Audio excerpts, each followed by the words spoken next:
Commander Kim Tae pressed his face against the cold metal window of his ship and watched the human war fleet move through the dark space like angry metal monsters. The ships were huge and painted in dark colors that made them look like they were ready to eat anything in their path. His hands shook a little as he counted them. 100, 200, 300 massive warships all moving together like a pack of space wolves. Kim Tae had been watching humans for 10 years now, and he still could not understand how such a young species had become so good at building things that killed other things. The humans had only been in space for less than 200 years, but their ships looked more dangerous than anything the Valkyrie had, built in their 5,000 years of space travel. Behind him, other Valkyrie officers whispered to each other in worried voices. Officer Park Sue was the youngest among them, and she always asked too many questions. She stood near the main viewing screen with her arms crossed, looking angry about something. Kim Tae knew that look.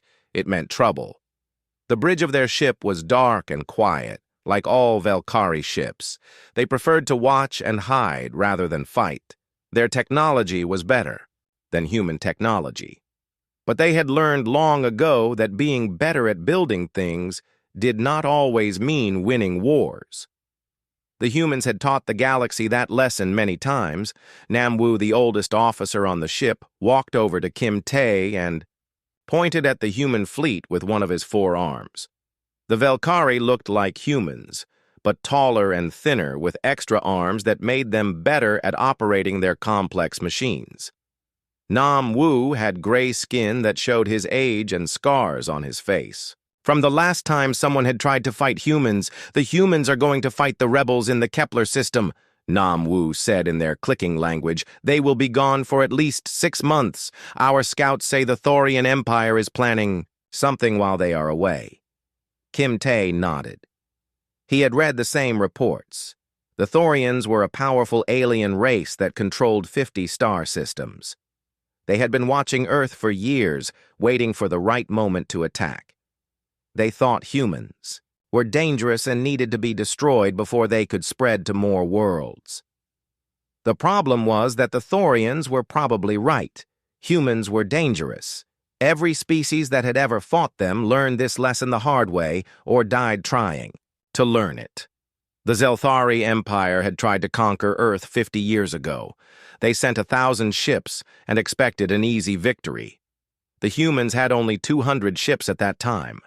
What happened next became legend in every corner of the galaxy. The humans did not fight the way anyone expected.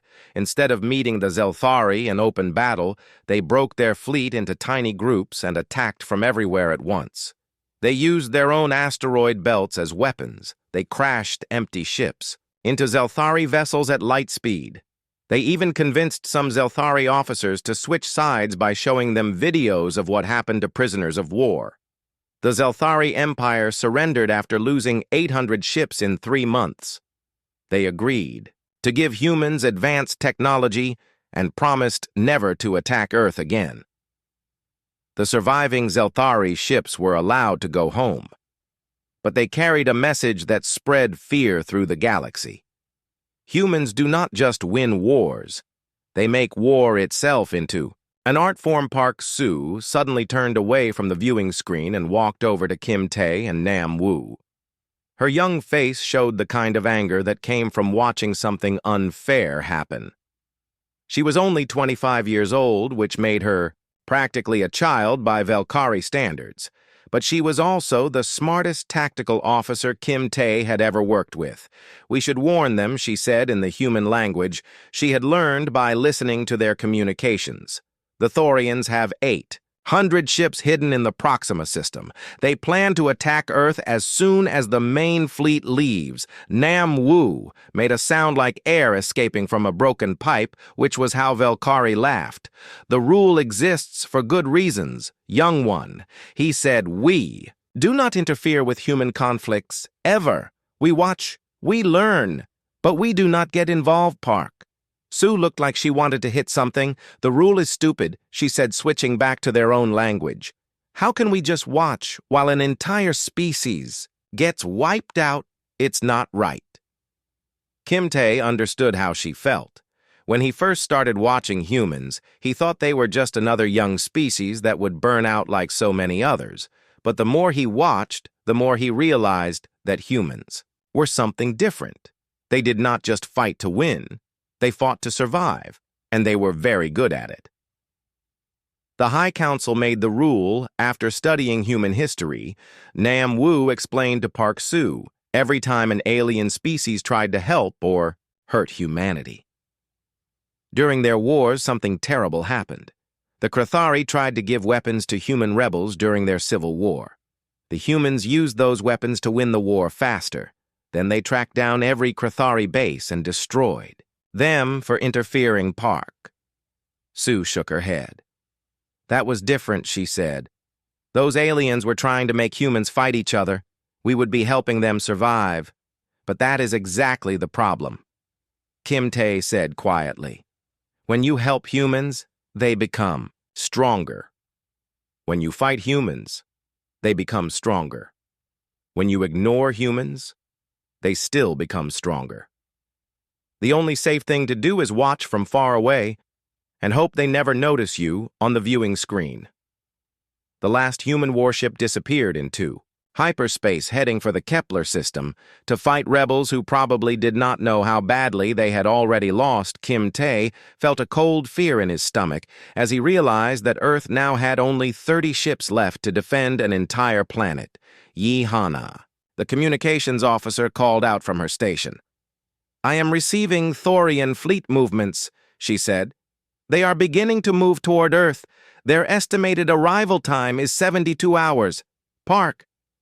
Soo clenched her fists. 72 hours, she said. That means 30 human ships against 800 Thorian warships. It's not a battle, it's a massacre. The bridge fell silent, except for the soft humming of their engines. Everyone knew the numbers. Everyone understood what would happen. The Thorians would arrive at Earth expecting to find it defended by hundreds of ships. Instead, they would find only a handful. The attack would be over in hours. Kim Tae looked at his officers and saw the same conflict in their faces that he felt in his heart. They had spent years watching humans fight impossible battles and win through cleverness and determination. But this time the odds were too great. Even human creativity had limits. The rule says we do not interfere, Kim Tae said slowly. But it does. Not say we cannot feel bad about what we see. Park Soo stared at him with hope in her eyes. What do you mean, she asked. Kim Tae turned back to the window where Earth hung in the distance like a blue and white jewel. The planet looked so peaceful from space. It was hard to believe that it was home to the most dangerous warriors the galaxy had ever known.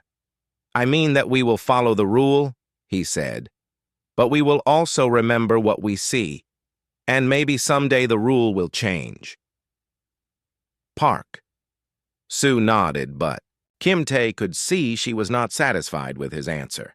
She walked back to her station and began working on something. Kim Tae hoped she would not do anything foolish, but he also hoped that if she did, it might save the lives of billions of humans. The countdown to the Thorian attack had begun, and everyone on the ship knew they were about to watch either the end of humanity or another impossible human victory. The problem was that this time impossible might actually mean impossible. Park Soo could not sleep. She walked through the empty corridors of the Velkari observation ship while everyone else rested. The metal walls around her hummed with the sound of engines, but all she could hear in her mind was the ticking of time. Each second that passed brought the Thorian fleet closer to Earth and brought millions of human lives closer to ending. She stopped at a small viewing port and looked out at the stars. The humans called this area of space the local group, but to Park Soo, it felt more like a graveyard waiting to be filled. She had studied human culture for 3 years as part of her training. The humans wrote songs about their wars and told stories about heroes who died fighting impossible odds. They seemed to think that dying bravely was better than living safely. Park Soo thought that was the stupidest thing she had ever heard. She made her way to the communication center of the ship. The room was dark and empty, just the way she needed it to be. The Velkari communication systems could reach any planet in the galaxy instantly, but they were also designed to leave no trace of who sent a message. That was important for a species that spent most of its time spying on other civilizations. Park Sue sat down at the main console and began typing. She had memorized the communication codes for Earth Defense Command weeks ago as part of her job studying human military structures. Now she was going to use that knowledge to break the most important law her people had ever made. The message she composed was simple and direct. She included the exact location of the Thorian fleet, their ship numbers, their weapon types, and their planned attack route. She also included detailed scans of their technology and tactical information that would give the humans every possible advantage in the coming battle. When she finished writing, Park Sue stared at the message for a long time. She knew that sending it would change everything. If the High Council discovered what she had done, they would execute her and probably everyone else on the ship.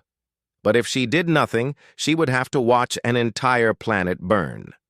She pressed the send button. Meanwhile, on Earth, Admiral Li Jin was reviewing defense plans in her command center.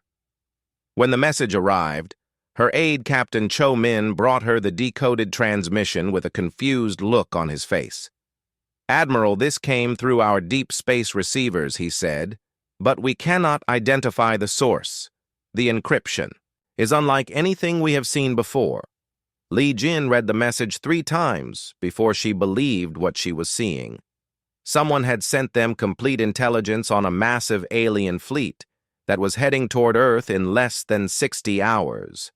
The level of detail was incredible. Every ship class, every weapon system, every tactical formation was described with perfect accuracy. "Who could have sent this?" she asked. Cho Min shook his head. "We have no idea, Admiral. But the information appears to be genuine. Our long-range sensors confirm large energy signatures moving toward our system from the direction indicated in the message." Li Jin stood up and walked to the large tactical display that showed the solar system. Her 30 remaining ships were spread out in defensive positions around Earth, but they looked pathetically small compared to the force that was coming for them. The message claimed the Thorian fleet had 800 warships, 800 against 30.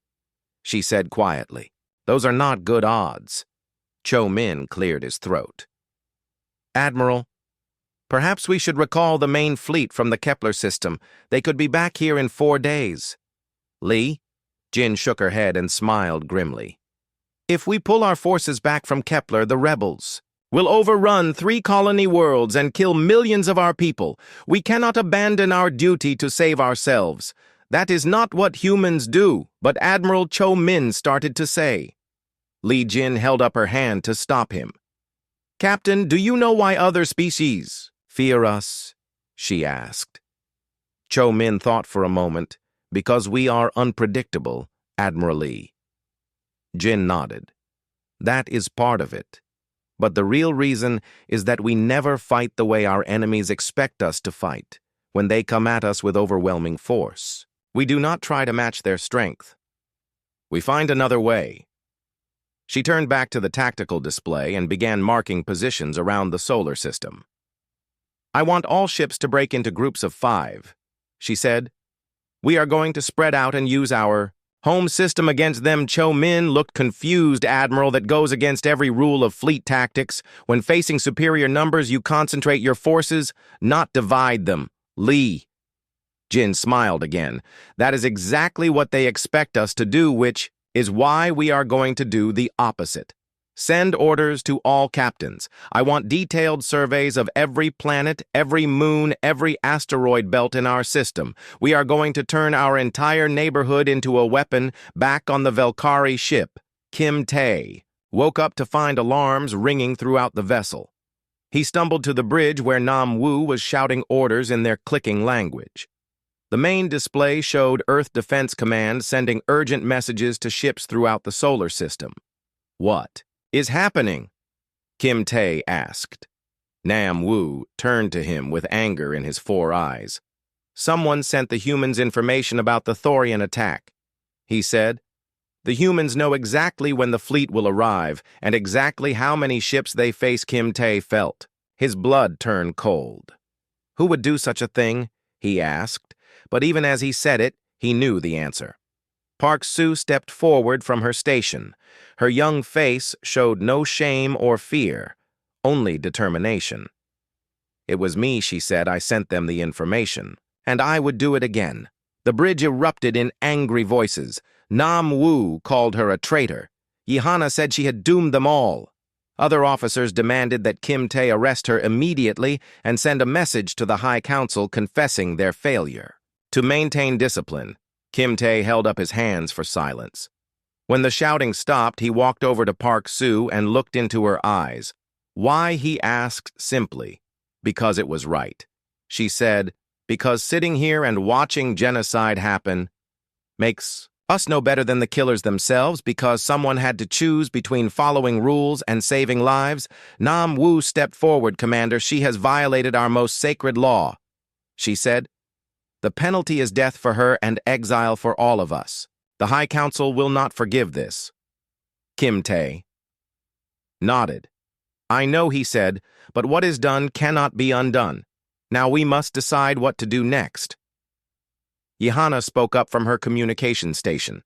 Commander, I am detecting a message from the High Council fleet. They are demanding an immediate report on our status. Kim Tae felt the weight of command settle on his shoulders like a heavy blanket. The High Council had ships in this area, which meant they would arrive soon to investigate when they discovered. What Park Soo had done, they would not just punish the guilty officer, they would punish everyone who had failed to stop her. We have perhaps 6 hours before they arrive, he said to his crew. In that time we must decide whether we will face judgment, as criminals who broke the law or as heroes who saved a civilization. Park Soo looked at him with hope in her eyes. You mean you might support what I did? She asked Kim. Tae walked to the viewing screen where Earth hung in the distance like a blue jewel. The planet looked so peaceful, but he knew that in a few hours it would become a battlefield. The question was whether it would become a graveyard as well. I mean that I have spent 10 years watching humans fight impossible battles and win. Through courage and cleverness, he said, perhaps it is time for other species to learn from their example. Nam Wu made a sound of disbelief. You cannot be serious, Commander. The rule exists because interfering with human conflicts is dangerous for everyone involved. Kim Tae turned to face his crew. Every officer on the bridge was looking at him, waiting for his decision. The choice he made in the next few minutes would determine not just their fate, but possibly the fate of 2 entire civilizations. Then, we must be very careful not to make it more dangerous than it already is. He said, I am ordering all stations to monitor human communications and fleet movements. If we are going to break the rule, we might as well do it properly. Park Soo smiled for the first time since the crisis began. Thank you, Commander, she said. Kim Tae nodded, but his expression remained serious. Do not thank me yet, he said. We still have to survive what comes next. Admiral Lee Jin stood on the bridge of her flagship, watching her tactical officers work with the intensity of surgeons performing a life-saving operation. The information from the mysterious message had given them something no human force had. Possessed in decades complete knowledge of enemy plans and movements. Now she had to use that advantage to turn 30 ships into an army captain. Cho Min approached her with a worried expression on his face. Admiral, the fleet captains are asking for clarification on your orders, he said. Breaking our forces into 6 groups of 5 ships seems like tactical suicide. Lee Jin smiled as she studied the holographic display of their solar system. Every planet, every moon, every asteroid belt was marked with precise measurements and orbital calculations. She had been born on Mars and spent her childhood watching mining operations that could move mountains. The same techniques that built human colonies could destroy alien fleets. "Tell them that we are not going to fight a traditional battle," she said. "We are going to fight a human battle." Cho Min looked confused. "What is the difference?" Admiral Li Jin pointed to Jupiter on the display. "That gas giant has 67 moons," she said. "Most of them are made of ice and rock. Some are as big as small planets. The Thorians will arrive expecting to find our ships in neat formations around Earth. Instead, they will find us scattered throughout the system, using our own backyard as a weapon, the IE." Thorian fleet arrived exactly when the anonymous message had predicted 800 massive warships dropped out of hyperspace in perfect formation, their hulls gleaming with advanced armor and weapons systems. Their commander, Admiral Vex, stood on his bridge feeling confident about the easy victory that awaited him. Vex was a typical Thorian, 7 feet tall with gray skin and multiple eyes that could see in several different light spectrums. His species had conquered 43 different civilizations over the past 1,000 years. They were experts at destroying other races before those races could become threats. The humans had been marked for extinction because their rapid technological advancement and aggressive expansion made them too dangerous to leave alive. "Where is their main fleet?" Vex asked his tactical officer. The officer studied his instruments. "Sir, our sensors show only 30 human ships scattered throughout the system. It appears their main battle fleet has left to fight rebels in another sector." Vex felt pleased with this information. The humans had made a classic strategic error by dividing their forces. Now Earth lay helpless before his overwhelming superiority in numbers. He would destroy the remaining human ships, quickly then bomb the planet until nothing remained but radioactive ash. "Order the fleet to advance in attack formation," he commanded. "We will finish this in one decisive battle." Meanwhile, behind the moons of Jupiter, Captain Cho Min prepared his small squadron for what would either be the most brilliant tactical maneuver in human military history or the most spectacular failure. He commanded 5 ships against 40 Thorian cruisers, but he had advantages that the aliens could not. See, his ships were equipped with mining charges originally designed for asteroid excavation, but now modified for military use. The charges were not meant to damage enemy vessels directly. Instead, they would be used to turn Jupiter's moons into a deadly obstacle course that would trap the Thorian ships in a maze of high-velocity debris. On the Velkari observation ship, Park Soo watched the tactical displays with growing excitement. She had studied human military history and knew that their greatest victories came from using their environment as a weapon at the Battle of Thermopylae. They used a narrow pass to negate superior numbers at the Battle of Midway. They used aircraft carriers to attack beyond visual range. Now they were about to use an entire solar system as their battlefield. The first human attack began when Cho Min's squadron fired thousands of modified mining charges at 3 of Jupiter's largest ice moons. The charges were designed to fracture the moons along their natural fault lines, creating massive chunks of frozen water that would spin away from the gravitational pull of the gas. Giant Commander Kim Tae watched in amazement as the human plan unfolded. The mining charges exploded in perfect sequence, turning solid moons into clouds of debris moving at incredible speeds. The Thorian ships approaching from that direction suddenly found themselves flying into a storm of ice chunks, some as large as buildings, all moving faster than bullets. The Thorian formation tried to change course, but they were too close and moving too fast. Several ships were struck by debris that punched through their armor like it was made of paper. Other ships attempted to use their weapons to clear a path, but destroying one chunk of ice only created dozens of smaller chunks moving in unpredictable directions. Within minutes, the neat Thorian attack formation had become a chaotic mess of damaged ships trying to escape the debris field.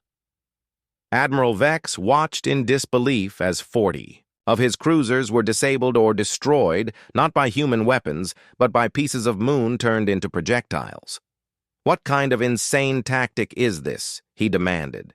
His tactical officer studied the sensor readings. "Sir, it appears the humans used mining equipment to weaponize the local environment.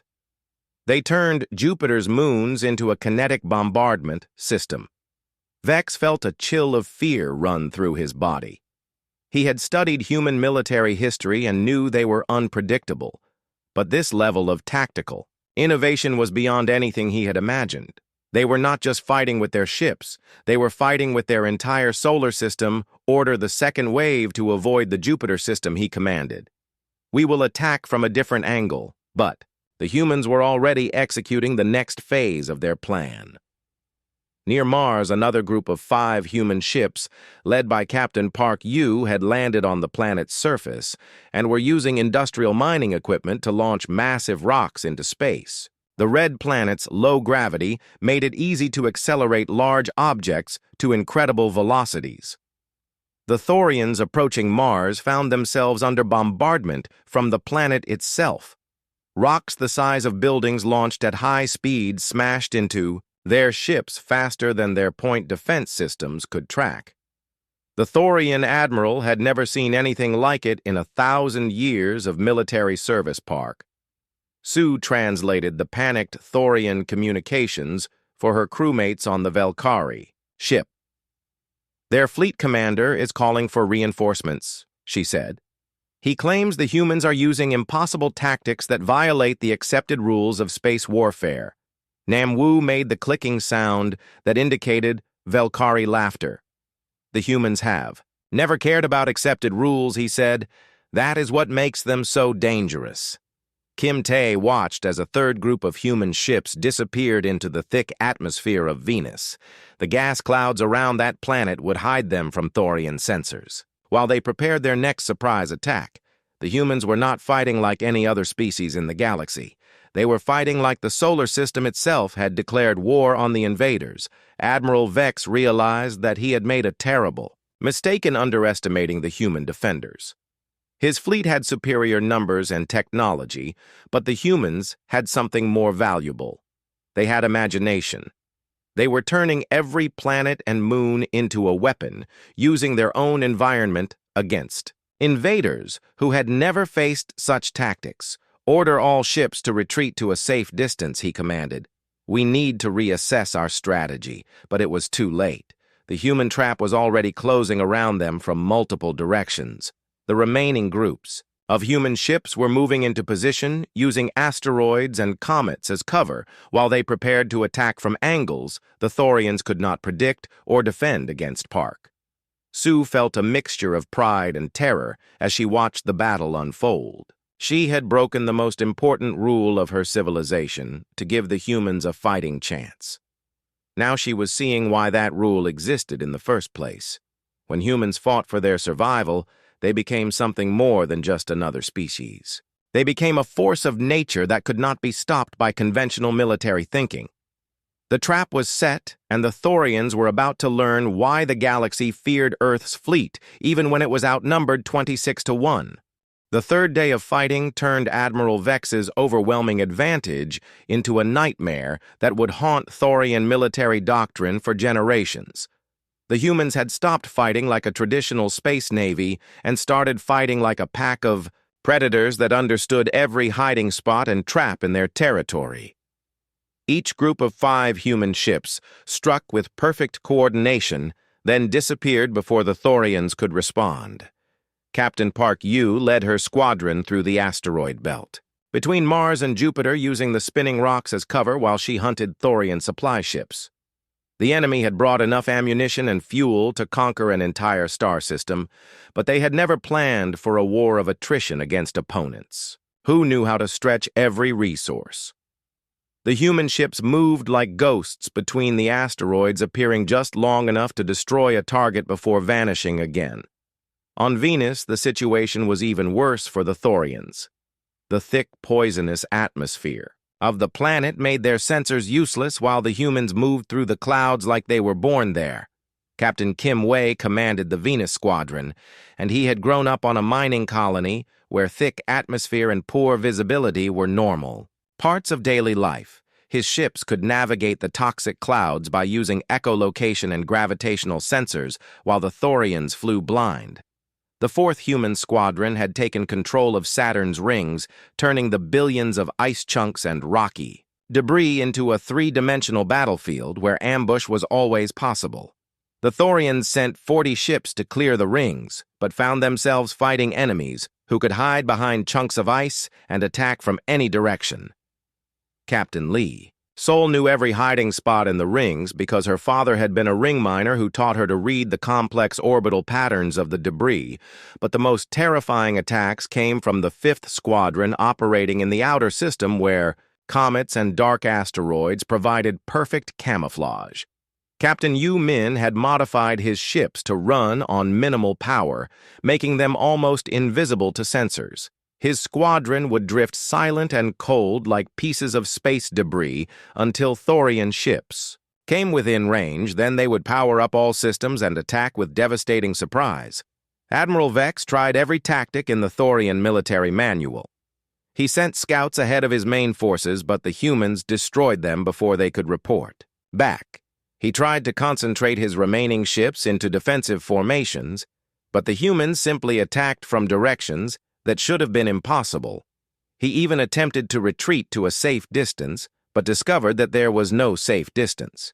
When fighting in the enemy's home system, the humans had turned their entire solar system into a weapon, and they knew how to use every part of it. The gas giants provided debris fields.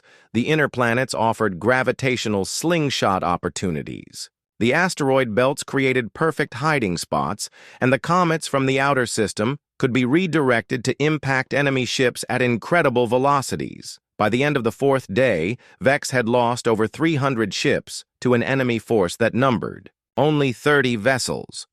His remaining fleet commanders were sending panicked reports about impossible human tactics that seemed to violate the basic laws of physics and military strategy. On the Velkari observation ship, Officer Nam Wu studied the tactical recordings with the fascination of someone watching a masterpiece being created. The humans are not just winning this battle, he told Kim Tae. They are redefining what space combat means. Yehana continued translating intercepted Thorian communications.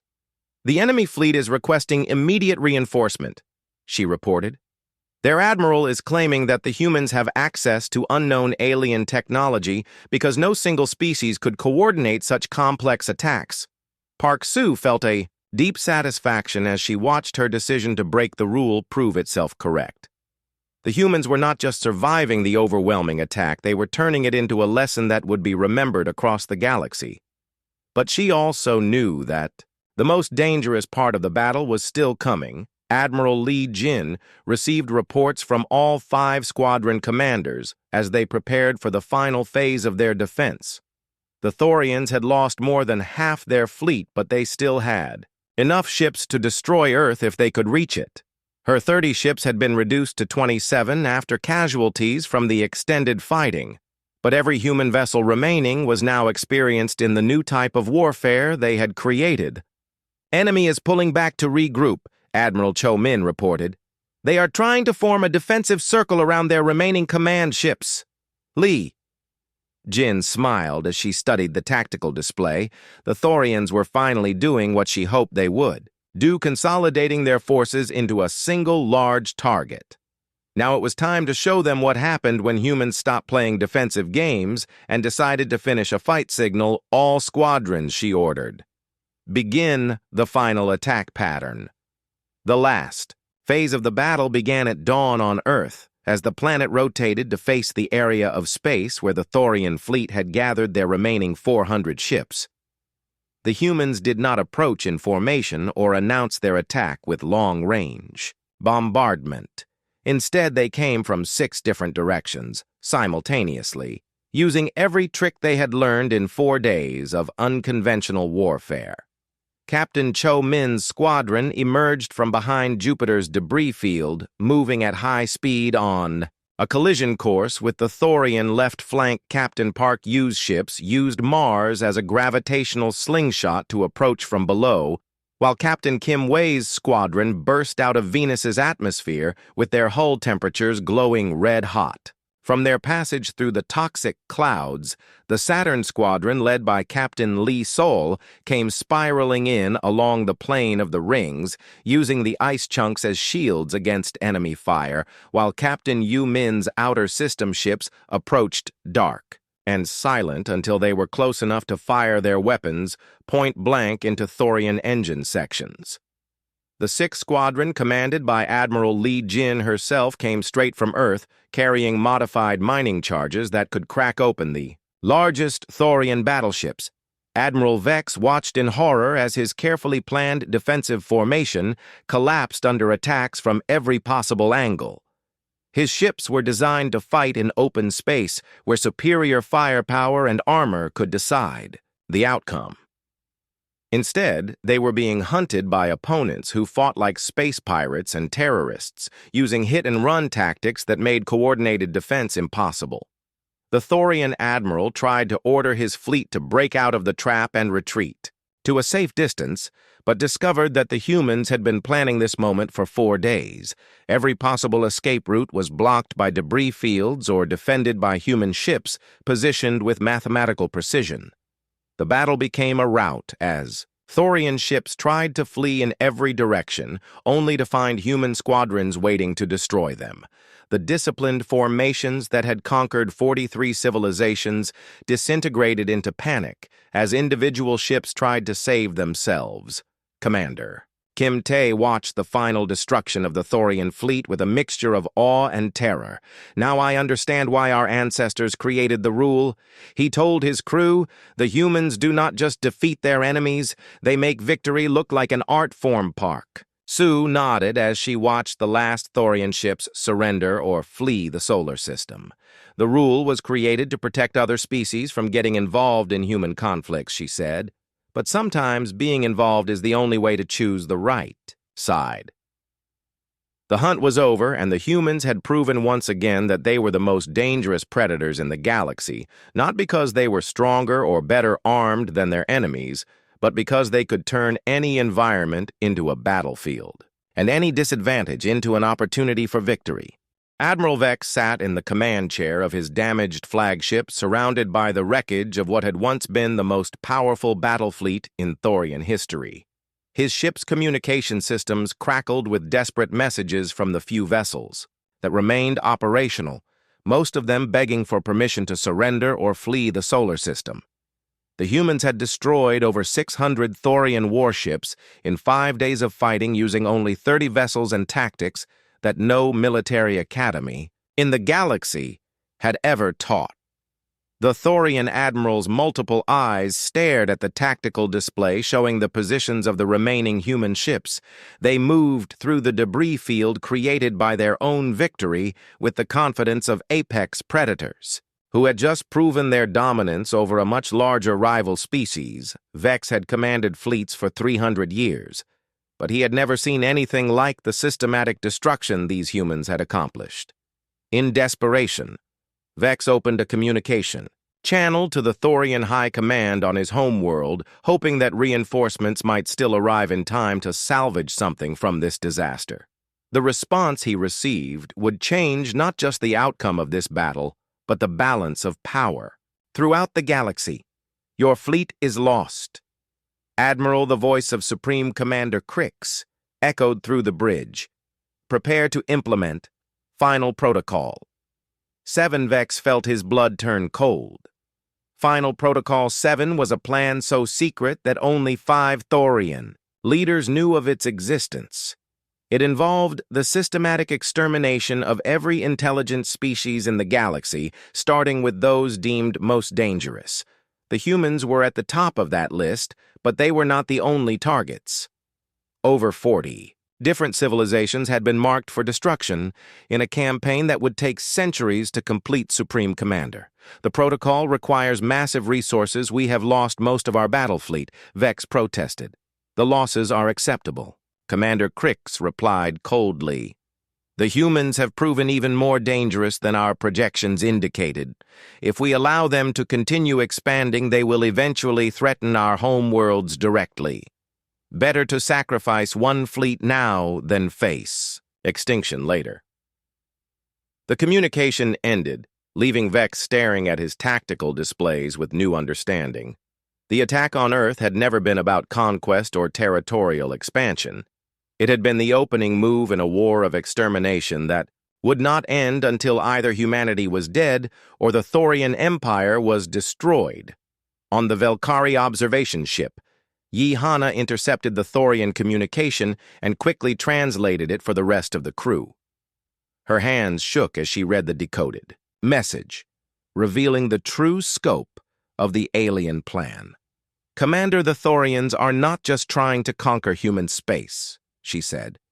"They are planning to commit genocide against 43 different species, including several that we have trade agreements." With Kim Tae felt the weight of this information settle on his shoulders like a crushing burden.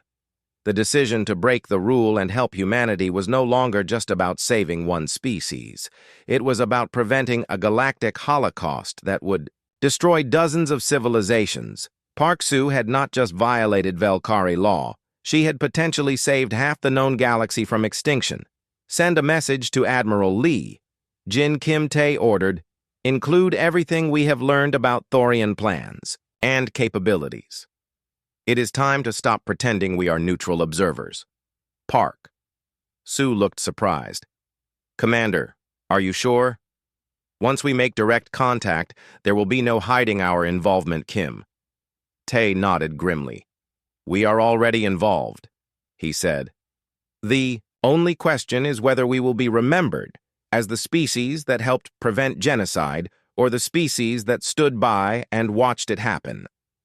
On Earth, Admiral Lee Jin received the Velkari message while inspecting damage to one of her ships that had been struck by Thorian plasma fire.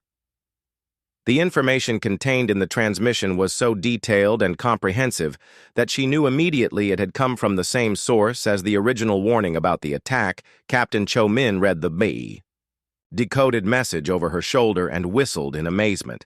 "Admiral, this intelligence is incredible," he said. "Not only do we now know the full extent of Thorian military capabilities, but we have detailed star charts showing the location of their major fleet bases and manufacturing centers." Lee Jin studied the information with the calculating mind of someone who had spent her entire career preparing for exactly this kind of situation. The Thorians had revealed themselves as an existential threat not just to humanity, but to every free civilization in the galaxy. That meant Earth's response would have to be more than just defensive signal the Velkari ship, she ordered. "Tell them we would like to discuss a formal alliance within hours." A small Velkari shuttle landed at the main spaceport on Earth, carrying Commander Kim Tae and Officer Park Soo. The two aliens walked through crowds of curious humans who had never seen members of their species before. Children pointed at their forearms and gray skin, while adults whispered about whether these visitors were friends or enemies. The meeting took place in the secure conference room deep beneath Earth Defense Headquarters. Admiral Lee Jin sat across from the two Velkari officers. While Captain Cho Min recorded everything for the historical archives, the conversation that followed would reshape galactic politics for generations to come.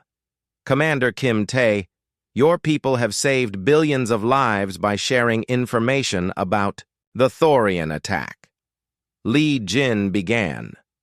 "Why did you choose to break your own laws to help us?" Kim Tae considered his answer carefully. "Because watching genocide happen makes you complicit in the crime," he said. "My species has spent thousands of years observing other civilizations rise and fall. We told ourselves that non-interference was wisdom, but sometimes wisdom is just another word for cowardice, Park." Sue leaned forward across the table. "Admiral, the Thorians plan to attack the Zalani Federation next, then the Corvin Republic, then the Antaran colonies. They believe that if they can eliminate the most advanced species, first the remaining civilizations will be too weak to resist conquest." Lee Jin felt anger building in her chest as she understood the scope of the alien plan. 43 species marked for extermination, she said. How long would such a campaign take? "Perhaps 200 years, Kim Tae replied. "But once it begins, there will be no stopping it." The Thorians have spent millennia preparing for this war. They have ships and weapons hidden throughout the galaxy waiting for the signal to begin. The final cleansing. Cho Min spoke up from his position near the recording equipment. What do they fear so much about humanity that they would risk everything to destroy us, Park? Sue answered before Kim Tae could speak. They fear your unpredictability, she said. Every other species in the galaxy follows predictable patterns of development and expansion, but humans adapt and innovate in ways that make long-term planning impossible. The Thorians cannot calculate how dangerous you might become in 1,000 years, so they have decided to eliminate the variable Li. Jin stood up and walked to the large star map covering one wall of the conference room. The display showed the positions of major civilizations throughout the galaxy, with trade routes and political boundaries marked in different colors. Looking at it now, she could see the strategic logic behind the Thorian plan. They want to control the entire galaxy, she said, turning back to her alien visitors. Not just conquer it, but reshape it according to their vision of order, Kim. Tae nodded. That is correct, Admiral. And they believe that goal is worth any price, including the complete extinction of species that refuse to submit to their authority. Li Jin made a decision that would echo through history. We cannot allow this to happen. She said, Humanity accepts your offer of alliance. Commander Kim Tae. Together we will stop the Thorians before they can begin their campaign of genocide. The revelation had changed everything. The battle for Earth had been just the beginning of a much larger war that would determine the fate of every free civilization in the galaxy. The question now was whether the combined forces of humanity and their new allies would be enough to stop an enemy that had been preparing for this conflict for over 1,000 years. The final battle for Earth's solar system took place in the space between Mars and Jupiter, where the scattered wreckage of hundreds of Thorian ships created a metal graveyard that stretched for millions of kilometers. Admiral Li Jin stood on the bridge of her flagship, watching as the last organized Thorian resistance prepared to make their final stand. The enemy had less than 50 ships remaining, but they were the largest and most heavily armed vessels in their fleet. Beside her stood Commander Kim Tae, whose Valkyrie observation ship had been transformed into a command center, coordinating the joint human and alien defense. The two species had spent the past 6 hours learning to fight together, combining human tactical innovation with Valkyrie technological superiority. The results were more effective than either species could have achieved alone. Captain Cho Min approached with the latest tactical report. Admiral, the remaining Thorian ships have formed a defensive sphere around their command vessel, he said. They appear to be preparing for a last stand, rather than attempting to retreat. Kim Tae studied the enemy formation through his 4 eyes, which could see details that human vision missed. Their commander is Admiral Vex. He said, I recognize his ship's energy signature. He is a veteran of 43 conquest campaigns and has never been defeated in battle. Li Jin smiled grimly. Then today will be a new experience for him, she said. Signal all human squadrons to begin attack pattern Omega and tell our Valkyrie allies to prepare their gravity disruptors. The combined fleet that approached the final Thorian position was unlike anything the galaxy had ever seen. Human ships modified with Valkyrie shield generators flew alongside alien vessels equipped with human missile systems. The crews had learned to communicate using translation software that allowed real-time coordination between species that had never worked together before. Captain Park Yu led the first wave of attackers, her squadron of human ships protected by Valkyrie energy shields that could deflect weapons fire while allowing her missiles to pass through. She had learned to use alien gravity sensors to target weak points in Thorian armor that human technology could never have detected. The combination of human aggression and Valkyrie precision made her squadron devastatingly effective. The Valkyrie ships, commanded by officers like Yi Hana, used human tactical doctrine to coordinate. Their attacks instead of the cautious defensive strategies their species had relied upon for thousands of years. They discovered that human willingness to take calculated risks opened up tactical possibilities that had never existed in their previous. Military thinking officer Nam Wu found himself commanding a mixed squadron of human and Velkari ships, using his species' natural ability to multitask to coordinate weapons fire from vessels with completely different capabilities. He had spent decades watching humans fight, but actually fighting alongside them taught him lessons that observation alone could never provide. The battle was fierce but brief. The Thorian defenders fought with the desperation of soldiers who knew their entire civilization depended on their success, but they were facing an alliance that combined the best qualities of two very different military traditions. Human creativity and Velkari technology created tactical solutions that neither species could have developed independently. Admiral Vex watched his fleet disintegrate around him as human and Velkari ships worked together to systematically destroy his remaining vessels. His tactical officers reported weapon systems that should not exist and battle formations that violated everything they understood about space combat. The alliance between humanity and the Velkari had created something entirely new in galactic warfare. When the last Thorian battleship powered down its weapons and transmitted a surrender signal, the silence that followed seemed to stretch across the entire solar system. Li Jin accepted the surrender personally, speaking directly to Admiral Vex through a communication channel that was being monitored by intelligence services throughout. "The galaxy, Admiral Vex, you have a choice," she said. "Your surviving ships and crews can return to Thorian space with a message for your leaders, or you can remain here and help us prepare for the war that your empire has started against 43. Civilization's Vex considered the offer carefully. He had seen enough of human military capability to know that the Thorian plan for galactic conquest was doomed to failure. The species his people had dismissed as primitive had just destroyed the most powerful fleet in Thorian history, using tactics that would revolutionize space warfare. "Many of my officers will choose to remain admiral," he replied. "The war crimes we were ordered to commit go against everything we were taught to believe about honorable combat. Perhaps it is time for Thorians to learn new ways of thinking about conflict and cooperation."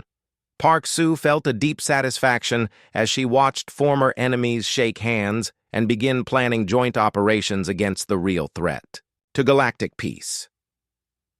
Her decision to break the ancient Velkari rule had not just saved Earth, it had created an alliance that might prevent the extinction of dozens of species. 3 days later, the Velkari High Council arrived in the solar system expecting to find their rogue observation team ready for execution. Instead, they discovered a thriving partnership between humans and Velkari that was already producing technological and tactical innovations neither species could have achieved alone. The High Council meeting took place on the lunar surface in a temporary structure built by human engineers using Velkari construction techniques. Elder Council member Zen examined the battle records and alliance agreements with growing amazement before addressing the assembled representatives. The ancient rule about non-interference with human conflicts was created to protect our species from the consequences of involvement, he